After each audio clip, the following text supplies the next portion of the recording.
It's just like, I'm not the type of person that feels sorry for myself, but I'm just, every time I look at my son, I just cry because it's just no way. It's no way I put us in this position. Like, it's just no way, and I did. And it's just like, I'm so sorry. I'm so sorry. I just keep telling him, I'm so sorry. And it's like, yeah, I might be at someone else's house, but who's to know how long this is gonna last? Like, all of our stuff is in the storage. I can't even get my soap, toothbrush, toys for my son to play with. Like, nothing. And he just laughs it off. Every time he just laughs it off. Oh, y'all don't need that right now. And don't use lights and water. And before he left, he's like, respect my house. You don't have to tell me these things. I already know that you're doing me a favor, so I'm going to do that. And it's just like, before we got here at his house yesterday, he let me know, all you got to do is cook clean and, and have sex occasionally. I've been friends with you over 15 years, best friends with you. I've never had sex with you. Why would I do that now? That was before I came here. Laughed it off, brushed it off, but it's literally just a different story now. Now it's to the point where we're literally in the dark. He told me don't open any blinds to let any light through because the leasing office is right here. Be mindful of the water. We have to take a bath. I have to brush my teeth. I'm always gonna be mindful of that. Before he left out to go to work, hey, I'm about to go to work. Respect my place. Don't open the blinds. Don't go outside. Like I said, I'm in here with a 2-year-old. So that is hard. It's very, very hard.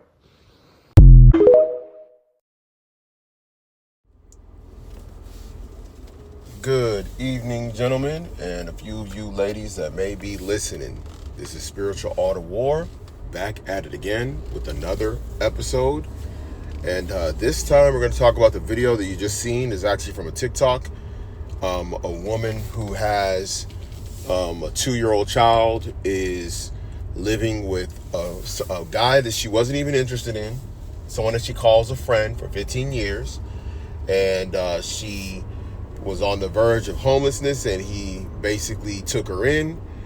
And, she has to do what a wife would do as part of being in a relationship.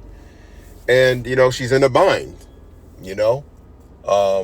she's in the bind and she needs some help. And like I said before, and I'll say it again, more women are going to be taking such deals, man. They're going to go to the guy that they put in a friend zone, and they're going to break glass in case of emergency. Okay? And this is one of the reasons why women keep these men around as friends. These men in their orbit. They will have these men around for emergency purposes. In some cases, extreme emergencies may require her to use the final option, okay, that they don't want to go to, which is to exchange their body for security. And this is actually like a base level nature when it comes to women that a lot of men do not understand, because a lot of men, they think that women believe like in romantic love the way they have been programmed, right? But that is just really not the case. A woman in her base nature is more concerned with the security of herself and her offspring, and will exchange her service, her body as a service for those things. Okay, and I've talked about it in time past. I have an episode where we talked about, do not save, these women, man. Do not save these women that are in a state of desperation. Okay, because it's not genuine. You gotta remember, it's very different, and I think people may misconstrue what I'm saying. When a woman is no longer a virgin. She has experience with men. She then has like the type of men. She then develops what's a type that she likes. And if she doesn't get that type, that man that she will be with has to now offset what he lacks with resources or with status, okay, power, for her to be willing to be with him. When a woman is a virgin, back in the ancient times before modern, okay, where they created boyfriends and girlfriends, a woman would be married off as a virgin to a man that she did not even choose. Okay, this would be a choosing generally of her father, maybe in conjunction with her mother. And this is how like humanity has been going for thousands upon thousands of years. That was the standard.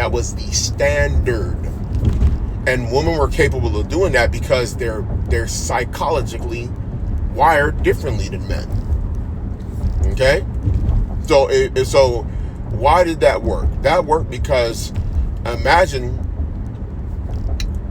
think about women being more hive-minded or being easily swayed under the influence of others. Now let's remove social media. Let's remove television telling them, what's cool, what's not. And then imagine breaking that down to where the only sphere of influence is your immediate family and possibly your extended family, meaning your village, right? And you're being told, hey, this is the man we want you to marry. He's this, he's that. They say he's from this family, he does this. Y'all gonna get married, you're gonna have kids. Y'all gonna get married, you're gonna have kids, and she can believe that in her mind. Okay, y'all thinking back then of like a 25, 30-year-old woman who would be submitting to that. No, it'd be a younger one past puberty, whatever the age would have been at that time. Okay, but that's how it was done for thousands upon thousands of years. So imagine her being getting a cosign, this man getting the cosign from the parents, from the elders of that town, the extended family, co-signing this man, like, hey, we want you to marry this daughter of ours, or this woman from our section. That would give her confidence that this decision is right, and she will make herself look at this man as if he is acquired, as if he has some kind of a status, and it makes sense why psychologically the female counterpart accepted this arrangement, because of the cosign. Okay, now this is a scary thing for the modern woman, to think that she had no say so over her body. Okay? But this is just the reality. This is how it was across the world. This is something that was practiced everywhere. Okay? It was practiced everywhere among the natives of the Americas and the Caribbean, the Eskimos, okay, the people of Mongolia, okay, of the Han Dynasty in China, okay, of the different sections and protectorates within the isolated islands of Japan, to Papua New Guinea and the Pacific Islanders, to Africa, to the parts of Asia, the Middle East, and Europe. This was the standard. So now, in this time, in this situation, these women are now bargaining. They're in the position as having autonomy to bargain in the direct market without oversight of a man, to exchange their services, their body, to a man. She's cooking, she's cleaning, and she is giving up her body for his pleasure. And this is something that is terrifying. Okay? It is absolutely terrifying to a woman to think that this may have to be an option. And a lot of these women are not thinking about that. Trust me. Because you got to think about it. A lot of these women would rather, remember, they have a safety net, which was welfare, which is being cut. Okay, that stuff is getting cut away. Then they have like the extended family unit, right? Which for them, for women like her, it'd be like her mom, her aunt, possibly her uncles, her brother, her sister. But what happens when they're strapped for cash, when they ain't got it going? Where is she gonna go? She's gonna have to go to, the 304 market. And a lot of times the woman will try and exchange like money, exchange, activity here and there until they have enough money to take care of whatever bills. But what happens when that's not working?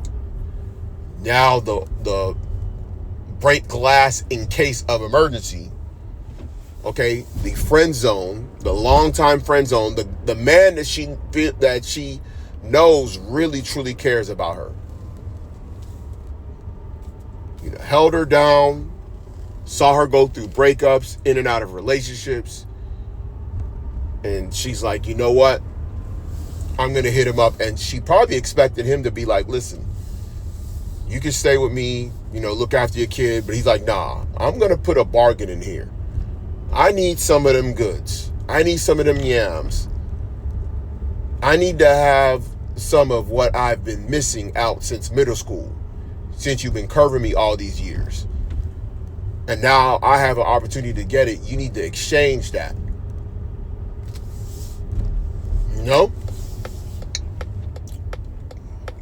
And what does she do? She does exactly what a lot of women will end up doing in the near future. Some of them are already doing it. Okay, but a lot of women, they were able to do it while still having access to, their reduced housing. They were able to do it all that time. So they were just getting their bills paid, get a little $100 here, a little $50 here, pay the phone bill, pay the gas, electricity, pay for gas to go back and forth to work until the next check hit, right? And then they were back up. Okay, when all the money re-upload up, when the food stamp re-upload, they good. They done paid their bills, they good to go.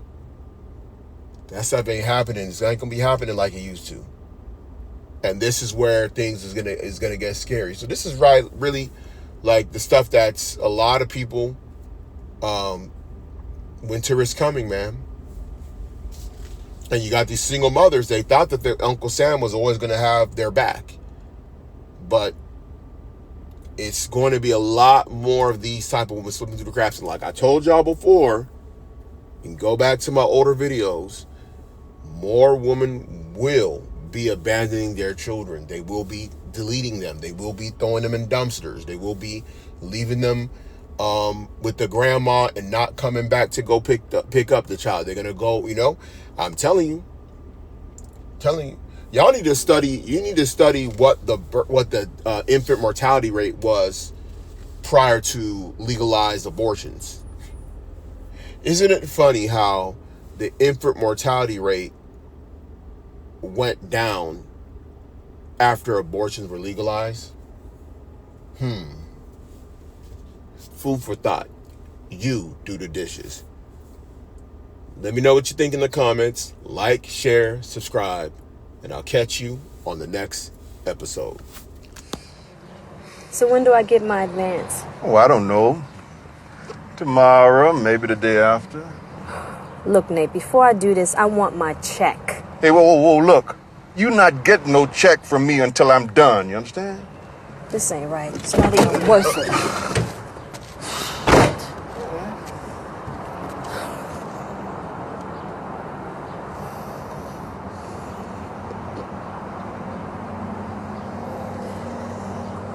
I'm in a bind, Nate. Some other time.